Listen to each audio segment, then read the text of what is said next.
Hello guys, welcome back to our YouTube channel. सबसे पहला सवाल जो आपके दिमाग में आता होगा, रेंटिंग या buying, which one is better?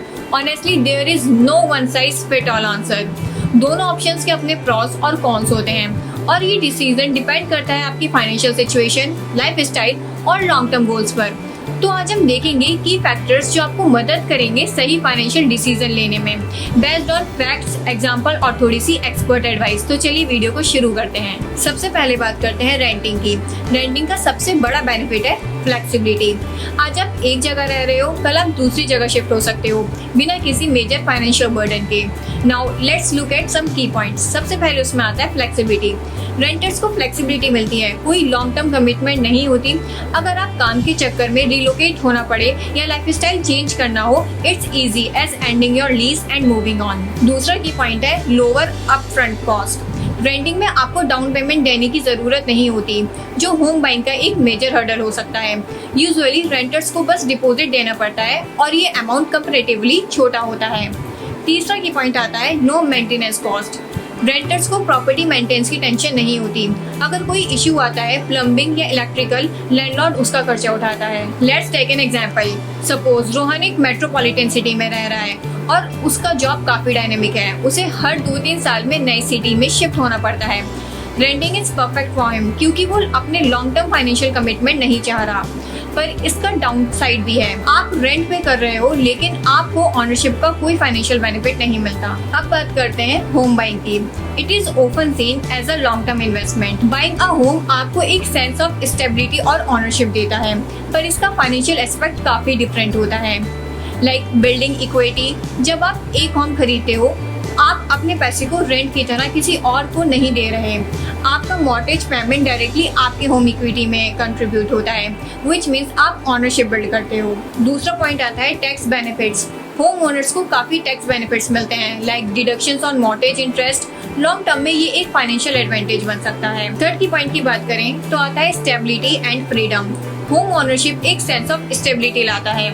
आप अपने घर में कुछ भी चेंज कर सकते हो बिना लैंडलॉर्ड की परमिशन से, और एक इमोशनल सेटिस्फेक्शन भी होता है कोई चीज ओन करने का। इसको भी एक एग्जांपल से समझते हैं। श्रुति एक वेल एस्टेब्लिश्ड करियर प्रोफेशनल है और वो अपने फैमिली के साथ सेटल होना चाहती है इन हर होम टाउन।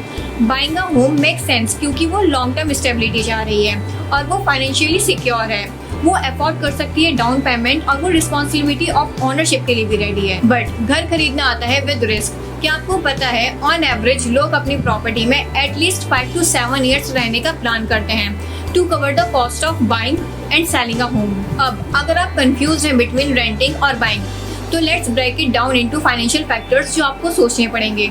सबसे पहला फाइनेंशियल फैक्टर आता है अपफ्रंट कॉस्ट। रेंटिंग में सिर्फ सिक्योरिटी डिपॉजिट लगता है, वेयरएज बाइंग के लिए आपको डाउन पेमेंट देना होगा, usually 20% of home price. Second की फैक्टर आता है मंथली एक्सपेंसेस।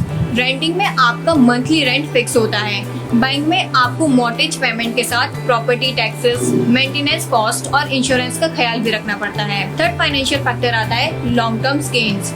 बाइंग तो एक इन्वेस्टमेंट की तरह देखा जाता है क्योंकि प्रॉपर्टी की वैल्यू बढ़ सकती है।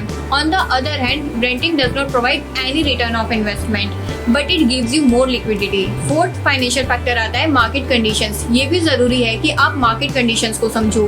रियल एस्टेट के प्राइस बहुत ज्यादा डिफरेंट होते हैं based on location, interest rates और इकोनॉमी का overall condition. So better financial decision क्या है, रेंटिंग और बाइंग? ऑनेस्टली ये डिपेंड करता है आपकी लाइफ स्टेज, फाइनेंशियल सिचुएशन और फ्यूचर प्लान्स पर।